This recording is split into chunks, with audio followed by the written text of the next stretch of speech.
네, 오늘은 우리 용스터디 함께하는 신학 공부 기독론 함께하고 있는데요. 김동건 교수님의 그리스도론의 역사를 함께 보고 있습니다. 오늘은 제15장 성찬과 그리스도를 함께 보도록 하겠습니다.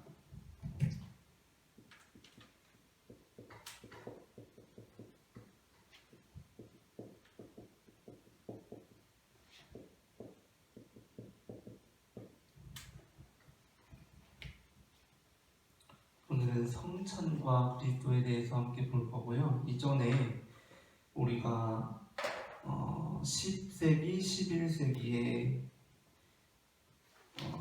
성찬 논쟁 같이 한번 본 적이 있었는데, 그때 이제 한번 성찬을 다뤘었습니다. 그때 우리가 다루었던 내용은 무엇이었냐면, 그러니까 성례라는 게 뭐냐, 교회 다니게 되면 성례라는 걸 하게 되는데, 가톨릭에는 한 7개 성례가 있고, 개신교회 다니면 보통 세례와 성찬을 하게 된다. 이제 세례 같은 경우는 이제 교회에서는 일회적인 사건으로서 우리가 예수님 믿고 세례를 받는 거고, 성찬은 반복적인 거다. 그러면서 세례는 예수님께서 직접 받으신 성례, 그리고 성찬은 예수님께서 이제 직접 제정하신 성례다.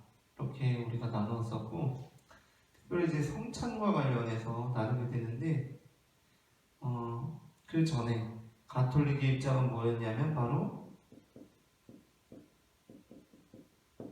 가톨릭의 입장은 화채설이었다. 근데 화채설이라는 것은 무엇이냐면, 우리가 성찬을 할 때 빵과 포도주, 또는 뭐 떡과 포도주스, 또는 뭐 전병과 포도즙, 이런 식으로 나누게 되는데, 그 빵, 그 포도주가 물질적으로 그리스도의 살과 피로 변화한다는 겁니다. 그것이 바로 화채설이에요. 그리고 그렇게 우리에게 효력을 갖는다 하는 것이 화채설인데, 오늘은 이제 우리가 지금 종교개혁 다루게 되면서 지난 시간에 루터와 칼빈을 보게 되었었죠. 그러면서 이제 종교개혁 이후에 그 성찬이 어떻게 의미를 갖게 되는가에 대해서 함께 보려고 합니다. 일단 대비되는 부분 하나는 바로 가톨릭이겠죠.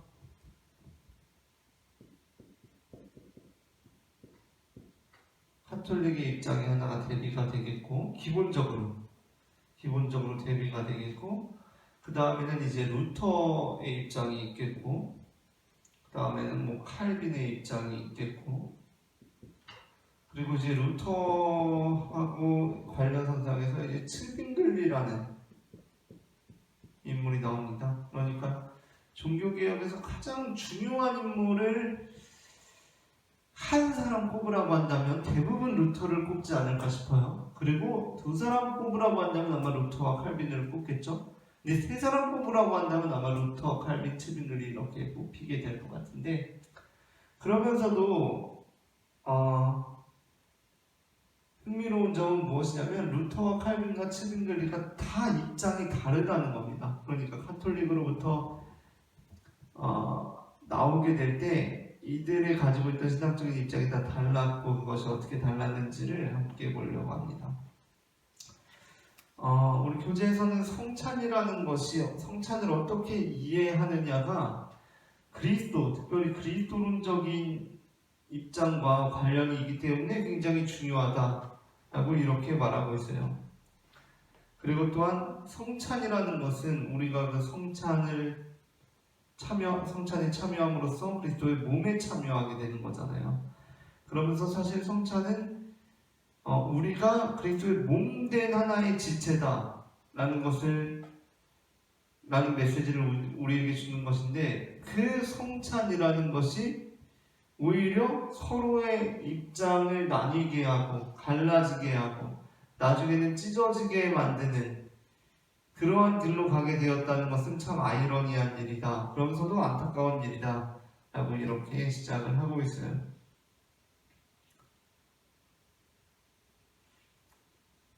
네, 538페이지의 첫 번째 여기부터 쭉 그냥 시작하면서부터 한번 읽어볼까요? 성찬은 신자와 그리스도를 하나로 연합하는 성례이다. 성찬에서 신자는 그리스도와 하나가 될 뿐 아니라 신자들 자신도 그리스도 안에서 한 몸이 된다. 그런데 역사적으로 볼 때 성찬을 통해 교회와 그 지체들이 하나가 되지 못하고 오히려 성찬으로 인해 교회가 갈라졌다.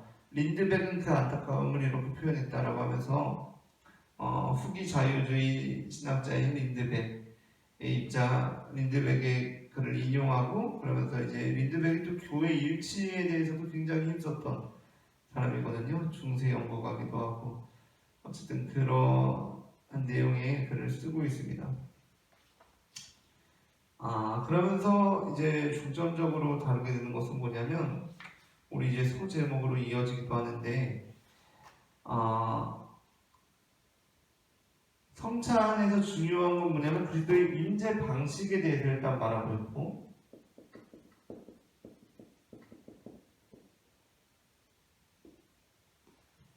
그리고 또 하나는 효력에 대해서 말하고 있습니다. 성찬의 효력.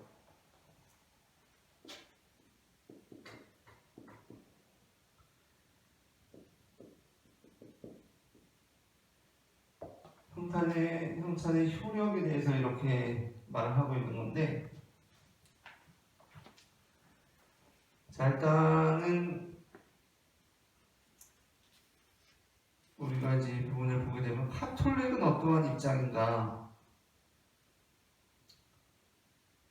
카톨릭은 어떠한 입장인가? 539페이지의 맨 마지막에서 다섯 번째 줄에 보시면 이 내용이 나옵니다. 성찬 논쟁에는 크게 두 가지 초점이 있다. 첫째, 그리스도의 임재 방식이다. 성찬에 그리스도가 임재한다는 것에는 가톨릭, 루터, 칼뱅이 모두 일치한다. 그들이 주장하는 차이는 임재 방식이다. 가톨릭이 떡과 포도주가 변화한다는 말 대신에 화채라는 용어를 사용할 때 화채에는 임재 방식이 내포되어 있다. 그러니까 가톨릭에서는 그리스도가 직접 그 살과 피로 임한다는 것이죠. 그거 자체가 변화된다는 겁니다. 화채라는 것이고, 둘째, 성찬의 효력이다. 가톨릭은 성찬을 구원의 필수적인 것으로 본다. 성찬의 효력에 대해서는 수요자가 적절하게 집행하고 참여하는 자가 거부하는 마음이 없다면 효력이 있다고 본다. 성찬은 단순히 집행을 통해 그 자체적으로 효력이 있다는 것이다. 성찬의 효력은 무엇이냐면 그 자체적입니다. 그 자체적. 성찬이라는 것 자체가 효력이 있다는 거예요. 성찬이라는 것 자체. 성찬이라는 것 자체가 효력이 있다. 이제 지금은 무슨 말인지 잘 감이 안 오긴 하는데, 어쨌든 가톨릭에서는 그 자체적으로 효력이 있다라고 말하는데, 그게 이제 뒤에 가면서 조금씩 명료해질 거라고 생각이 됩니다. 이제 루터의 입장을 한번 볼게요. 거기 541페이지에 그리스도의 임재 방식과 관련해서 루터의 입장은 뭐냐? 우리가 이제 교재를 보게 되면 사실 루터의 입장이 일단 화채설과 굉장히 비슷하다라고 말하고 있어요.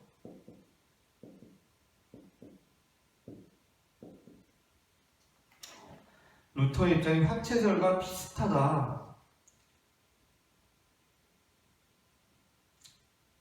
라고 말하고 있는데, 그러나 또한 화채설과는 차이가 있다라는 겁니다. 일단 루터는 그 다음에 이제 칠빙글리가 나오는데, 칠빙글리의 입장은 뭐냐면 기념하는 거거든요. 기념. 우리는 성찬을 통해서 그리스도께서 영적으로 이 가운데에 임하시고, 그 영적이라는 건 신성으로서 이 자리 가운데 임하시고, 그러니까 이 카톨릭적 입장은 뭐냐면 진짜 그리스도의 살과 피가 임한다는 거니까 굉장히 육적인 이미지가 강하잖아요. 인성적인 이미지가 강합니다. 그러니까 인간 예수의 그 몸과 살과 피가 임한다는 느낌이 강해요. 그런데 칠빙글리 같은 경우는 아니 어떻게 이 빵이 포도주가 이게 어떻게 예수님의 그 육신의 살과 육신의 피일 수가 있냐? 그럴 수는 없다라는 거예요. 그러면서 예수 그리스도가 이곳에 임하신다는 것은 인성이 아니고 신성이 임한다는 거다라는 겁니다. 예수님의 신성이 임한다는 거다. 그러한 의미에서 우리는 이 거룩한 식탁에 참여함으로써 뭘 하는 거냐면 기념하는 거다. 예수님께서 이곳에 오신 것을 기념하고 우리가 함께 친교하는 거다라는 거예요. 그러한 의미에서 이제 기념서를 말하는데 루터 같은 경우는 이러한 입장에 대해서 거세게 반대합니다. 그러면서 차라리 이 입장보다는 이 입장이 낫다라고까지 이야기를 해요. 여기에 이제 보시게 되면 541페이지 처음부터 읽겠습니다. 루터의 성찬론은 시간이 지나면서 발전했다. 그의 성찬론이 완성되면서 실제적 임재가 명확해지고 말씀과 구원이 강조된다. 루터의 성찬이에는 가톨릭과 아주 다른 것은 아니다. 그는 오히려 당시 성찬을 상징적으로 보는 개신교 가격주의자들에 반대했다. 성찬을 그냥 상징적으로 이것은 주님의 몸입니다. 이것은 주님의 피입니다. 이게 상징적이라는 것에 대해서 루터는 굉장히 반발했다는 거예요. 반대했다는 거예요. 우리가 생각하기에는 그게 그렇게 과격한 것도 아닌 것 같은데 그걸 개신교 과격주의자들이라고 보면서 반대했어요. 그는 과격주의가 주장한 두 가지 사실에 동의하지 않았다. 하나는 그리스도의 신체적 임재를 부정하는 것이다. 지금 칠빙글리 어떻게 하고 있어요? 아니 어떻게 이 떡이 예수님의 신체야? 진짜 살이야? 몸이야? 이게 진짜 피야? 말이 안 되잖아. 이거는 그냥 상징이 뿐이라고 하기는 좀 그렇지만 상징이잖아. 상징. 참 의미 있는 상징이잖아 라고 얘기를 하는데 라루터는 뭐 의미 있는 상징이고 뭐 그런 건 없고 그냥 그걸 상징일 뿐이라고만 하는 것은 그거는 아니다 라는 겁니다. 신체적 임재를 부정하면 안 된다는 겁니다. 그리고 이제 과격주의의 다른 하나는 구원의 효능을 영적으로만 보는 것이다. 루터는 그리스도가 성찬에 실제로 임하며 그 효력은 단순히 영적인 것만은 아니라고 보았다는 겁니다. 그는 과격주의보다는 화채설이 더 낫다 라고까지 말하기도 하는데 그것은 바로 그리스도의 몸의 실제적 임재를 의미한다. 여기서 중요한 건 뭐예요? 몸이에요. 몸이 실제로 임한다는 거예요. 그리스도의 몸이. 이게 진짜 그리스도의 몸이고 이게 진짜 그리스도의 피라는 겁니다. 루터는 떡과 포도주 안에 함께 혹은 안에 그리스도의 살과 피가 있다고 믿었다. 그런데 이제 여기에서 그러면 뭐야? 루터 종교개혁은 했는데 화채설 그대로 가져온 거야? 라는 생각이 들잖아요. 그렇죠? 그런데 차이가 있긴 있다. 중간쯤 보시면 아래서 넷째 줄, 다섯째 줄, 여섯째 줄부터 읽겠습니다. 즉 각주 186이라고 되어 있는데 옆에 즉 루터는 그리스도의 몸이 떡 가운데 있다는 것만이 아니라 떡이 그리스도의 몸이라는 것을 확고하게 믿는다. 이 점에서 루터의 주장은 화채설처럼 보이지만 화채설과는 차이가 있다.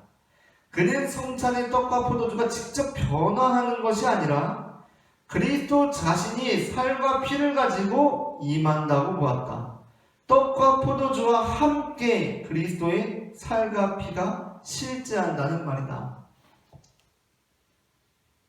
그래서 루터의 입장을 우리 이제 교재에서는 그 뒤에 이제 루터의 입장에 대해서 정리를 하는데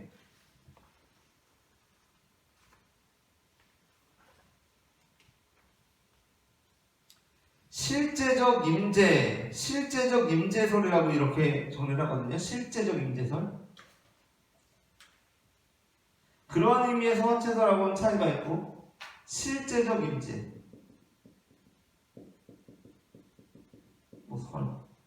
설이라고 하는데 또 다른 데서는 공제설이라고 이렇게 하기도 합니다. 왜냐하면 함께 그리스도의 살과 피가 실제한다라고 이렇게 말을 하고 있기 때문에.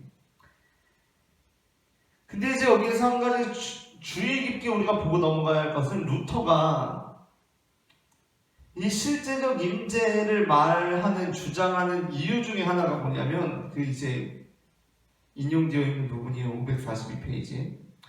여러분이 이다라는 말을 들을 때 의심하지 말라. 말씀에 나와 있듯이 성례는 떡과 몸, 포도주와 피이며 그것들은 결합되어 있다 라고 말하고 있잖아요.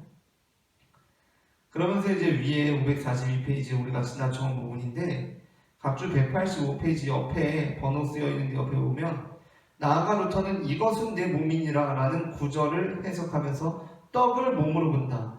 그리스도가 이것은 내 몸이다 라고 말씀하실 때 주어는 떡이 아니라 그리스도의 몸이다 라는 겁니다. 그러니까 예수님께서 이게 내 몸이라고 했으니까, 예수님께서 이게 내 몸이라고 했으니까 그게 예수님의 몸이지 라는 거예요. 루터의 입장은.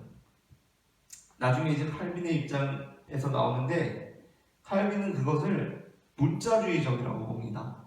그러니까 여기서 문자주의라는 것은 칼빈이 비판하고 있는 거예요. 문자주의를 비판하고 있는 겁니다. 칼빈이. 예수님께서 이것은 내 몸이라고 했으니까, 그럼 이것이 예수님이 내 몸이라고 했으니까 이게 예수님의 몸이지, 그럼 뭐야?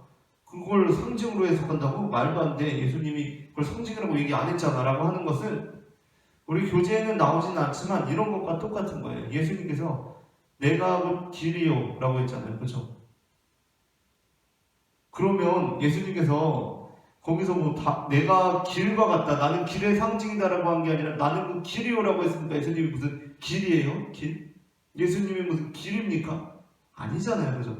그 길이 의미하는 어떤 상징과 같다는 거잖아요. 그러면 길은 그런 의미가 있다 쳐. 그러면은 나는 양의 문이다 라고 하면, 예수님이 어떤 문이에요? 예수님이? 그건 아니잖아요. 그죠?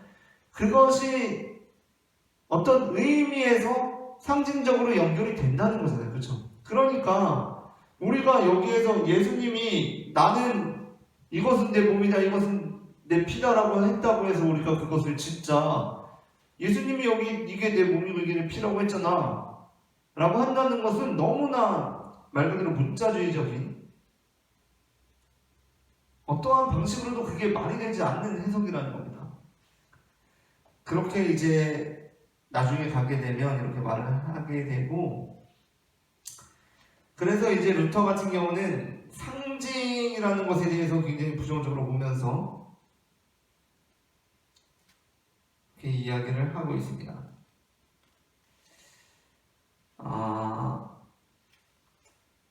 그러면서 이제 쯔빙걸리하고 계속해서 이제 대비가 되는 부분이죠. 그렇다면 루터는 왜 이 실제적 이 쯔빙글리의 입장을 그렇게 반대를 하면서 실제적 임재, 즉 예수님의 몸과 피가 진짜 임한다는 이 실제적 임재를 강조했는가? 왜냐하면 루터 같은 경우는 예수님의 신성과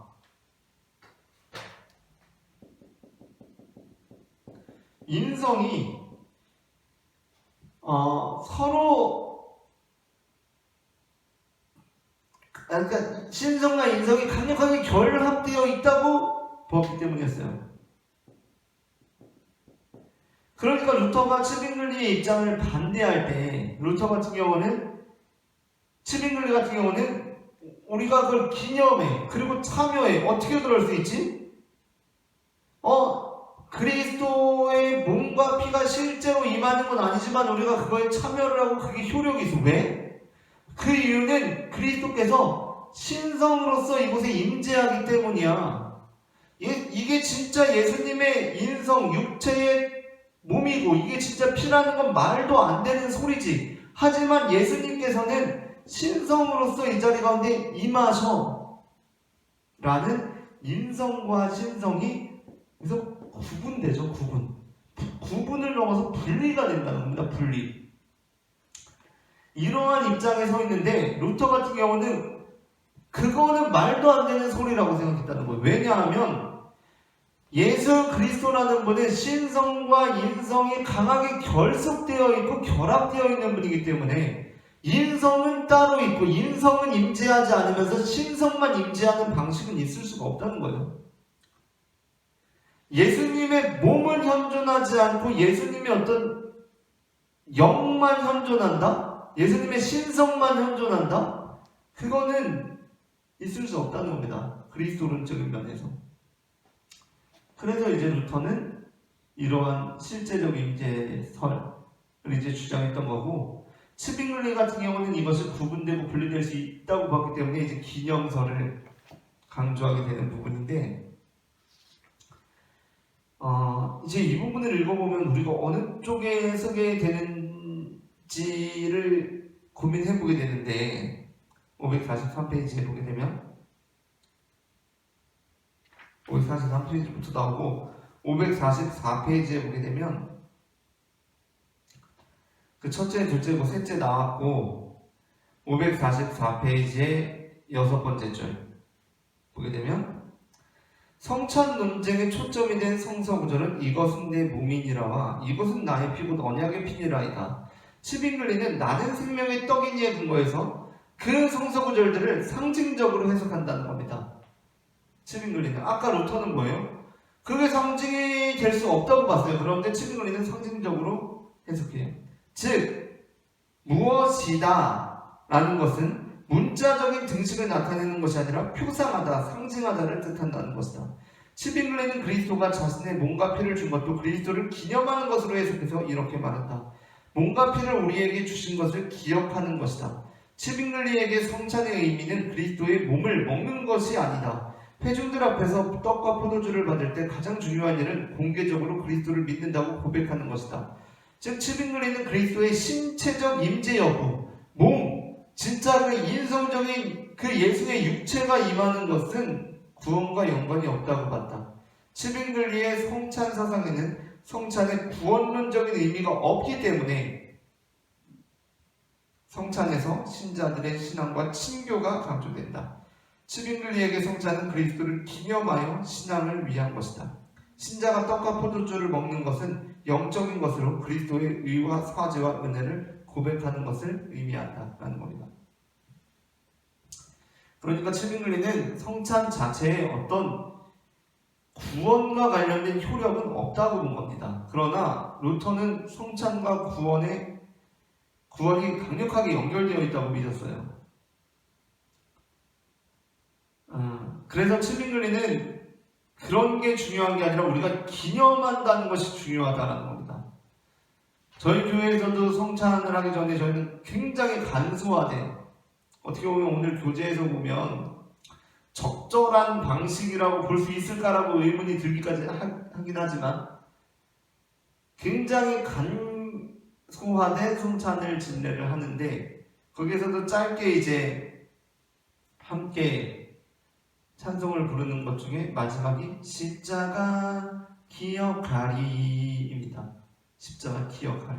그런 면에서 성찬에서 어떻게 보면 우리는 종교개혁의 전통 아래서 특정한 입장을 가지고 있다기보다는 여러 가지 아주 그냥 복합적인 메시지들이 우리에게 밀려 들어왔고 우리는 그게 다 혼재된 상태에서 그냥 있는 거거든요. 어쨌든 그러면서 아마 우리 모두가 다 츠빙글리의 입장이 납득이 안 되지는 않을 거예요. 우리가 성찬을 통해서 기념한다라는 것이 그만큼 중요하다고 생각을 하고 있을 텐데, 그러나 이제 루터 같은 경우는 구원과 성찬이 직접적으로 관련이 있다라고 보았기 때문에 이제 546페이지에 보면 그런 내용이 나옵니다. 루터 같은 경우는 성찬의 중심에는 구원이 있기 때문에 성찬을 단순히 기념의 의미로 볼 수는 없다라는 겁니다. 그러면서 이제 더 중요한 것이 나오는데, 일반적으로 볼 때 우리가 성찬을 예수님의 죽음을 기념하고 기억하는 것도 굉장히 중요한 일이잖아요. 그렇죠? 그런데 루터는 이거에 대해서 강하게 반감을 가지고 있거든요. 기념한다는 거 왜 그럴까? 이게 이제 생각해 볼 문제입니다. 루터는 우리가 성찬을 통해서 뭘 기념해? 기억해? 그거는 아니라고 봤어요. 루터는. 왜 그랬을까요? 우리 교재에서 이렇게 말합니다. 먼저 첫째는 546페이지 아래에서 세 주제부터 쭉 오게 되면 한 가지 의문이 남는다. 루터는 구원을 위해 왜 그리스도가 신체적으로 임해야 한다고 봤을까? 츠빙글리처럼 신앙으로 성찬을 기념하고 친교와 신앙을 강화하는 것으로 충분하지 않았을까? 루터에게는 두 가지 이유로 불가능하다. 첫째, 구원을 위해 그리스도는 반드시 신체적으로 임해야 하기 때문이다. 이거 이제 루터의 지론이에요. 근데 둘째, 성찬의 주체는 그리스도이지 인간이 아니기 때문이다 라는 겁니다. 우리가 루터의 그리스도론을 보면서 루터는 뭘 강조했냐면, 종교개혁에서 루터가 강하게 기여한 것은 무엇이냐면 구원의 주체가 인간이 아니라 누구라는 거예요? 하나님이라는 거예요. 구원의 주체는 하나님이에요. 그렇기 때문에 루터가 말한 오직 믿음, 이건 역시도 그 또 다른 말은 뭐라는 거예요? 오직 은혜라는 거예요. 오직 은혜. 내가 잘 믿어서 구원받는 게 아니라 오직 믿음이라고 한 것은 하나님의 그 신실하심으로 우리는 구원을 받는다는 겁니다. 그렇기 때문에 루터가 하나님께서 우리를 구원하신다라고 했던 것은 뭐예요? 우리가 종교개혁 들어가면서 했던 거. 종교개혁에 오직 믿음, 오직 은혜, 오직 성경 여러 가지 구호가 있지만 가장 중요한 것은 그 이면에 가려져 있는 뭐죠? 교회 없이예요. 교회 없이. 루터가 말하는 건 교회를 통해서 우리가 구원받는 게 아니라는 거예요. 교회를 통해서. 그럼 루터가 말하는 건 뭐예요? 교회를 통해서 우리가 구원받는 것이 아니라 하나님께서 우리를 구원하신다는 거죠. 교회 역시 뭐예요? 인간들이 만들어낸 제도일 뿐이라는 겁니다. 특별히 그 당시 교회상을 두고 볼 때. 근데 기념한다는 건 뭐예요? 기념. 기념은 누가 하는 거예요? 기념. 기억은 누가 하는 거죠? 우리가 하는 거잖아요. 인간이. 우리가 성찬을 하면서 기억을 해. 성찬의 중요한 기능 중에 하나가 기억이래. 기념하는 것이래. 그럼 그건 누가 주체가 되는 거죠? 루터는 그게 인간이 주체가 된 행위라고 봤던 거예요. 이제 이렇게 되면은 사실 우리가 여기까지 읽어보면 츠빙글리 입장이 더 뭔가 개신교적이고 맞는 것 같은데 아무래도 루터는 뭔가 아직 카톨릭에 젖어 있는 것 같고 진짜 이게 예수님의 몸이고 피라고 좀 이상한데 싶다가 이 루터의 비판을 들으면 루터가 확 이해가 됩니다. 와, 그만큼 루터는 단호하고 철저했던 거예요. 뭐? 우리가 뭘 해? 성찬하면서 우리가 뭘 해? 기념을 해? 기억을 해? 아니, 성찬은 하나님께서 우리에게 내려오시는 사건이야 라는 겁니다.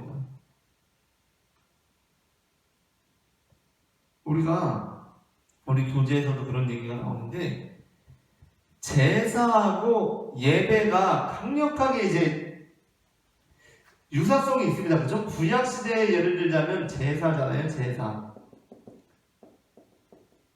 신약시대는 뭐냐면 예배입니다. 예배.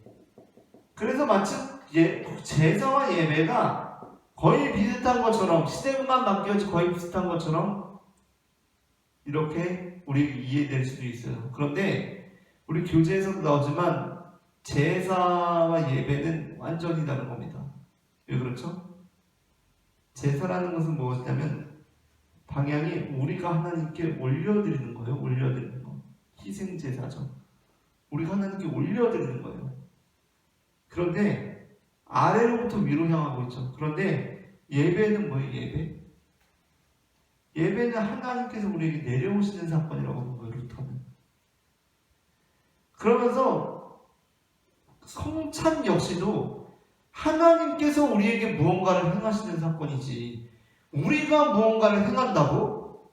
라고 의문을 표하고 반발을 했던 겁니다.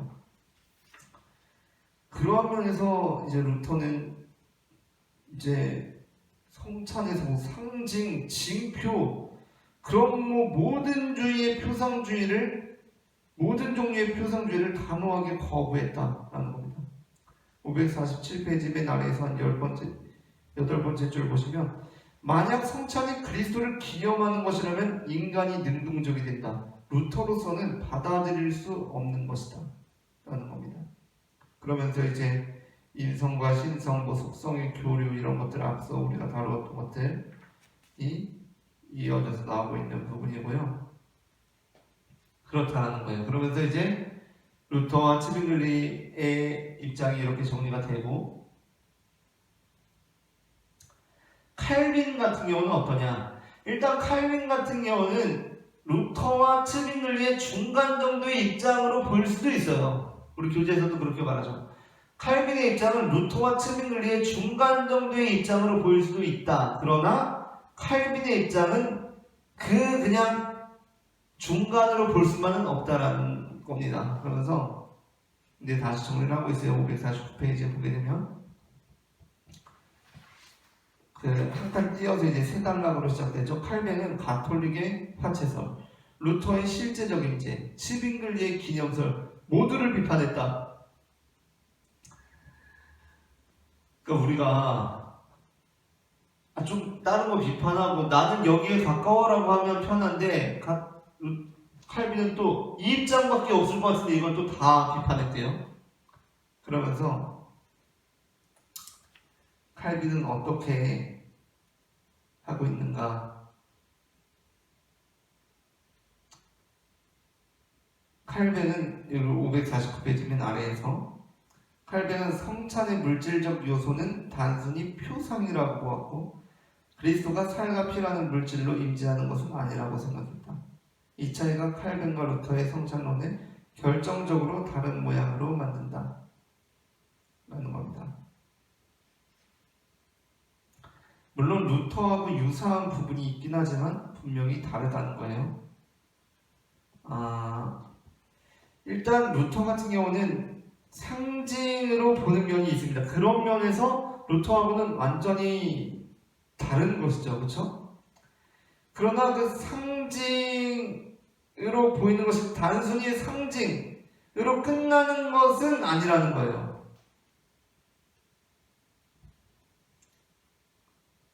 자, 551페이지를 보게 되면 우리 앞서부터 다루었던 무엇이다 라는 것에 대한 얘기가 나오는데 550페이지 맨 아래줄부터 보겠습니다. 이것이 내 몸이니라라는 구절은 문자적으로 해석해서는 안 된다고 보았다. 칼빈은 이건 문자적으로 해석해서는 안 된다는 거예요. 그러한 면에서 루터하고는 다른 거죠. 루터는 이걸 완전히 문자적으로 보았으니까 칼뱅에 의하면 무엇이다는 문자적 해석이 불가능하다. 성서 표현에 집착하여 문자적으로 보는 순간 성찬의 신비를 제거하게 되면 본질을 놓친다 라고 칼뱅은 말하는데 이것은 단순히 성찬뿐만이 아니라 모든 성경 구절에 대해서 다 마찬가지입니다. 물론 문자적인 의도를 가지고 쓰여진 부분들이 있고 문자적으로 읽어야 하는 부분들도 있어요. 그러나 문자적으로 성경 전체를 보아야 한다고 하는 입장은 그건 그냥 성경을 한 번도 안 읽어본 사람들만 가능한 입장이라는 거예요. 그렇게 볼 수가 없다는 겁니다. 칼뱅은 성찬을 해석하는 적절한 해석법을 환유법을 제시한다. 칼뱅이 성서 해석에 사용한 방법은 과장법, 지규, 은유, 의인화, 제유, 환유 등이다. 칼뱅은 그 중에서 제유와 환유를 중요하게 활용했다라는 겁니다. 그러니까 환유라는 것은 무엇이냐면 은유, 예수님께서 중요하게 사용하신 것처럼 비유법이잖아요. 비유, 그렇죠? 비유 중에는 지규가 있을 수 있고 은유가 있을 수 있고 우리 보는 것처럼 환유도 있을 수 있고 또 여러 가지 자법으로서 제유도 나오는데 제유는 이제 환유하고 거의 차이가 없다고 보면 됩니다. 사실 제유나 환유 이런 것도 우리는 잘 쓰지 않고 비유, 지규, 은유 이 정도 이제 일상적으로 쓰는데 환유라는 것은 무엇이냐면 환유라는 것은 그 어떤 것에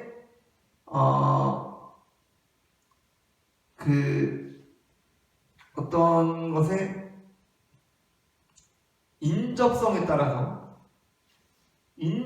따라서 그 두 사물이 강하게 결속되어 있고 이 하나가 다른 하나를 의미한다고 보는 거거든요. 그러니까 예를 들어 직유나 은유를 보게 되면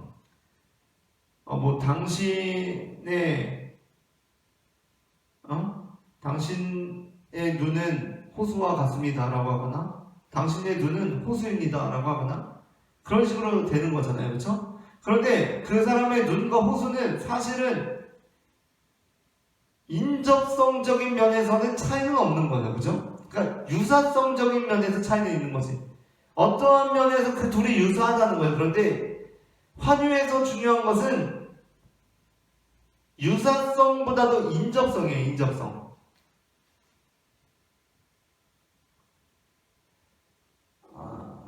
그러니까 술하고 잔이 비슷한 거예요. 술하고 잔이. 술잔이 있는데 포도주가 담겨있는 술잔이 있을 때 술하고 잔이 비슷한 면이 있을까요? 없을까요? 어떤 당신의 눈은 호수입니다. 호수와 같습니다라고 할 때처럼 그 어떤 맑은 뭔가 그런 순수함, 뭔가 그런 의미들적인 면에서 비슷한 면이 있을까요? 그보다도 뭐냐면 잔에 술이 담겨 있다는 게 중요하죠. 그 둘이 붙어 있다는 거예요. 붙어 있다는. 그러니까 잔과 술이 담겨 있어. 그렇기 때문에 이 잔을 마십시다 라고 했을 때 무슨 소리야? 잔을 마시자는 게 네? 잔을 마실 수는 없잖아요, 그렇죠? 근데 잔을 마시자는 건 무슨 얘기예요? 그 잔에 있는 술을 마시자는 거겠죠, 그렇죠? 네. 그러면 이 술을 비웁시다 라고 했어요. 이 술을 비웁시다. 아니 술을 비운다는 게 대체 무슨 소리야? 잔을 비우자는 거겠지, 그렇죠? 그런 어떤 인접성. 예를 들어서 일반적으로 사용하는 예 중에 왕의 권위가 시적이거나 문학적인 표현으로서 왕의 권위가 나락으로 떨어졌다라고 했을 때 왕의 권위를 무엇으로 설명할 수 있을까? 그러니까 왕관이 막 진흙 구덩이 속에 내동댕이 쳐졌다. 이런 식으로 왕관하고 연결되는 겁니다. 이런 식으로. 그러니까 떡과 몸, 잔과 피는 이런 환유적인 작법으로서 사용되고 우리가 해석해야 한다라는 겁니다. 그래서 특히 성찬 해석에서는 환유를 사용했고 환유를 성례적 언어로 여겼다라는 겁니다. 칼뱅은 성찬 해석 외에도 문자에 드러나는 상징으로부터 의미를 전이시키지 않으면 뜻이 통하지 않는 구절들의 환유법을 적용한다. 칼뱅은 화채설을 주장하는 자들에게 스스로 문자주의자들임을 입증한다 라고 비판했다라는 겁니다. 그러면서 이제 칼뱅에게 중요해지는 것은 무엇이냐면 성령의 역할이에요. 552페이지부터 553페이지. 칼뱅은 화채설이나 편제설의 실제적 임재를 주장함으로써 그리스도의 신성이 강조되고 양성론이 훼손되는 것을 우려했다. 신성을 주장하는 나머지 그리스도의 몸이 실제성이 제거되어서는 안 된다는 것이다. 칼뱅은 신성과 인성이 연합된 그리스도는 하늘에 있지만 대신 성령의 능력으로 신자가 그리스도와 하나가 되는 구조를 택했다. 그러니까 여기서 성령이 중요한데 성령에 의해서 가능하다는 겁니다.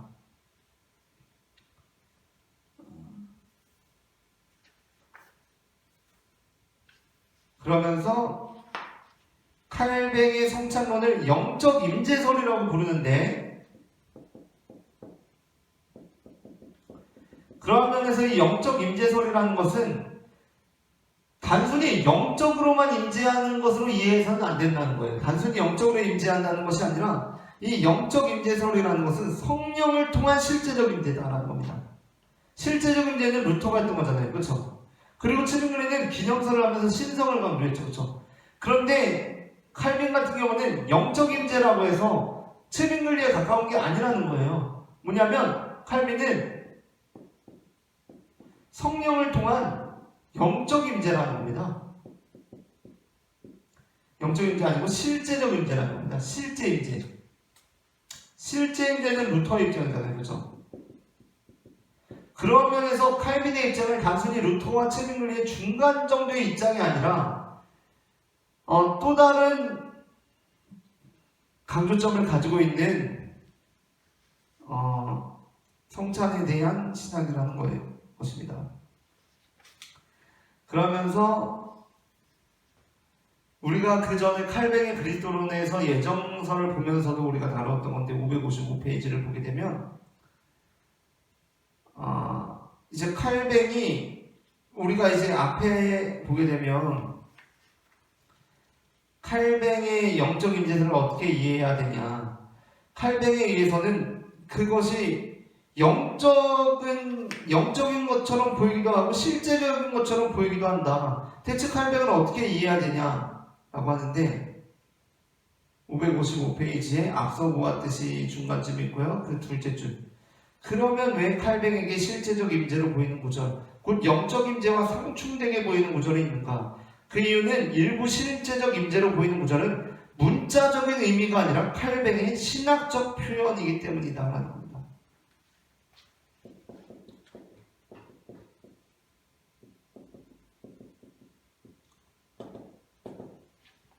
신학적 표현이라는 겁니다. 이거 이제 이 뒤에 가면 그 루터에서도 다시 한번 이러한 강조가 나타나게 되는데, 그러니까 상징과 실체라는 것이 칼뱅에게 있어서는 실체라는 것은 신학적 표현이라는 거예요. 실제적 임재로 보이는 거잖아요. 근데 신학적 표현이라는 건 아니 그러면 그냥 그렇게 표현된 것일 뿐이냐? 근데 표현된 것일 뿐이라는 게 아니라 그 표현 자체가 중요하다는 거예요. 표현 자체가. 그 표현 자체가 중요하다는 겁니다.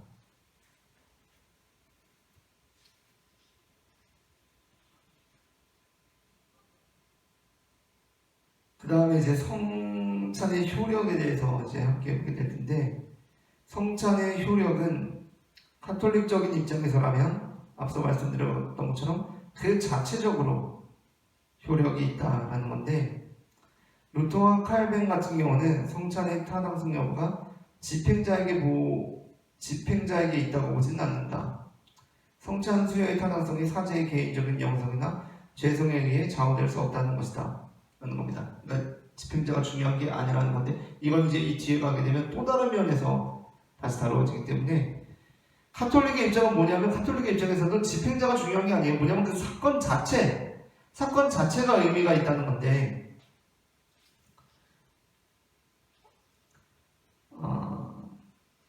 루터와 칼뱅 같은 경우도 그러한데, 성찬의 효력에 있어서 어떻게 말하냐면, 루터 같은 경우는 이제 우리 558페이지부터 교재를 보게 되면, 루터는 믿음을 강조하는 것 같아요. 558페이지 보게 되면. 둘째, 성찬의 효력에 대해서는 루터와 칼뱅 사이에 차이가 있다. 루터는 성찬의 효력에 대해 이중적으로 표현한다. 루터는 성찬의 효력이 모든 사람에게 있는 것은 아니라고 말한다. 루터는 믿음을 강조한다. 루터에게 믿음이 강조돼요. 믿음. 그런데 여기서 이제 중요한 건, 그런 것 같은데 루터는 또 그게 아니라는 거예요. 각주번호 225번, 235번이라고 되어 있고 옆에. 하지만 다른 표현도 있다. 루터는 성찬의 효력은 참여자에 의해 영향을 받지 않는다고 말한다. 그래서 이제 로제라는 학자는 루터의 두 상반된 측면 사이에 조화를 찾지 못했고 이렇게 나오고 있고, 그러면서 결국 우리가 이 교재에서 말하고 있는 것은 무엇이냐면, 루터는 믿음이 중요한 게 아니라는 거예요. 루터에게 성찬에 있어서 믿음이 중요한 게 아니라는 겁니다. 루터는 성찬의 효력이라는 것은 모든 사람에게 임한다는 겁니다.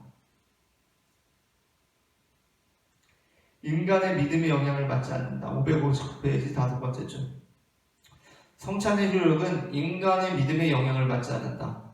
성찬은 하나님의 말씀으로서 그 스스로 효력을 가진다 라는 겁니다. 이 점에서 성찬의 효력은 객관적이다. 그러므로 성찬은 누구에게나 효력이 있다는 것이 루터의 입장이며 그의 신학 전체와 일관성을 가진다. 루터의 신학이라는 건 뭐예요? 우리의 믿음으로 구원받는다는 거예요? 그게 아니라는 거죠. 루터는 우리의 믿음으로 구원받는다는 게 아니라 오직 믿음이라는 것은 오직 은혜로 구원받는다는 거예요. 하나님께서. 그러니까 성찬 역시도 우리가 믿느냐 그게 중요한 게 아니라는 거예요. 성찬은 모든 사람에게 효력을 받는 겁니다. 믿음과 상관없이.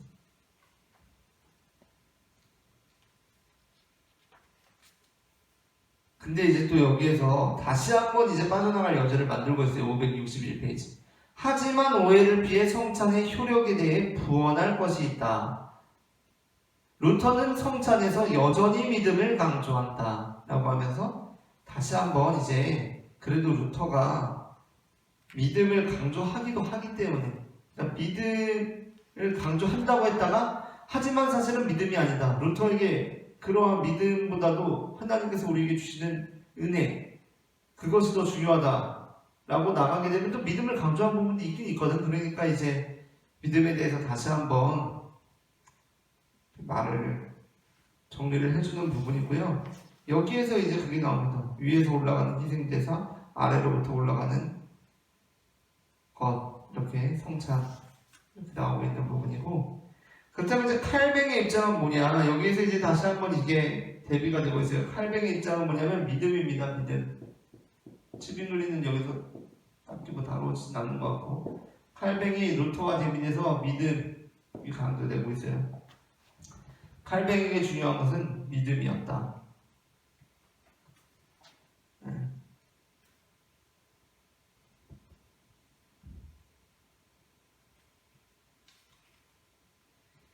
562페이지 거기 이제 분단 띄워주고 둘째 줄 성찬의 효력은 성찬의 효력에 대한 칼뱅의 입장은 분명하다. 칼뱅은 성찬이 누구에게나 주어진다고 본다. 칼뱅에게 그리스도의 살과 피가 하나님의 택하신 신자들에게는 물론 무가치한 자들에게도 그에 못지않게 진정으로 주어진다는 사실은 바로 성찬의 온전함 때문이다 라고 하면 마치 루터의 입장과 비슷한 것 같은데, 성찬이 불신자에게도 주어지는 이유는 성찬 자체에 가치가 있다. 와, 성찬이 불신자들에게도 주어진대. 성찬 자체의 의미가 있기 때문에 그리스도의 몸은 인간의 믿음 유무에 의존하지 않는다. 아, 그렇구나. 진짜 칼뱅은 진짜 와, 성찬 자체의 가치의 중요성을 보았구나. 그러나 칼뱅은 믿음이 없으면 성찬의 효력이 없다고 본다. 이게 중요한 거죠, 그죠? 이게 중요한 겁니다. 그래서 칼뱅은 믿음이 없으면 성찬의 효력이 없다라고 보는 겁니다. 그러면서 이제 여기에서 마지막으로 우리가 하나 다루고 마치고 싶은 것이 있는데, 무엇이냐면 인효론과 사효론에 대한 거예요. 이 부분을 우리가 한번 생각해 볼 필요가 있을 것 같아서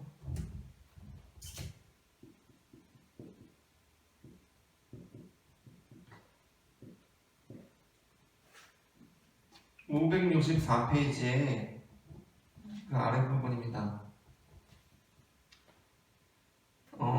온전히 시작되는 두 번째 문단에 가톨릭의 사유로는 성찬의 효력을 제도화했다. 루터는 성찬 집행자의 형식적 집행과 믿음 없이 성찬에 임하는 참여자의 불경, 이 모두를 통탄했다. 루터는 당시 베드로가 집행하듯 가룟유다가 집행하듯 효력은 같다는 카톨릭 교회를 향해 맹공을 퍼부었다. 베드로와 유다의 집행이 동일하다는 이 말을 방패삼아 많은 사람들이 자신의 불신앙을 숨긴다. 그러면서 자신들의 악한 생활에 자유를 주려고 사유론과 인여론을 구별한다. 가톨릭 교회는 성찬의 제도화에 의존하고 있었다. 성찬의 효력이 제도에 갇혀 있었고 교리에 갇혀 있었던 것이다. 성찬은 누가 집행하든지 상관없다는 것이다. 또한 성찬에 참여하는 자가 불경하고 믿음이 없어도 상관없다는 것이다.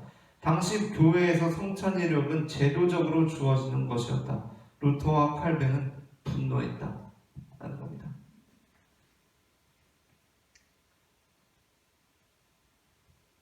그러니까 하나님의 은혜 그리고 구원 그것이 제도적으로 보장된다라는 것에 대해서 루터와 칼빈은 분노했다는 거예요. 루터가 말했던 것이 뭐였죠? 우리가 중요하게 다뤘던 거 뭐였죠? 루터는 그의 모든 주장을 통해서 뭘 말했던 사람이냐면 교회 없이를 말했던 사람이에요. 교회 없이. 왜? 당연히 근데 교회가 하나님의 은혜를 온전히 담고 있다면 교회 없이라고 말하진 않았겠죠. 그런데 왜 그랬냐면 교회가 그 당시에 완전히 썩었으니까 교회 없이라고 루터는 말한 겁니다. 교회 없이. 교회가 필요 없다는 거예요. 하나님께서 우리를 구원하시고 하나님께서 우리에게 직접 은혜를 베푸시기 때문에 교회는 필요 없다는 거예요. 왜? 교회가 썩었으니까. 그렇게 제도화된 구원, 제도화된 어떤 은총의 수단에 루터와 칼빈은 분노했다는 겁니다. 이 부분을 우리가 오늘날 다시 생각해 볼 필요가 있어요. 왜냐하면 우리가 지금 많은 그리스도인들이 신앙생활을 하는데 교회를 다니는데 교회를 다니는 건 왜 다니냐면 대부분의 사람들이 우리가 구원받으려고 교회 다니거든요.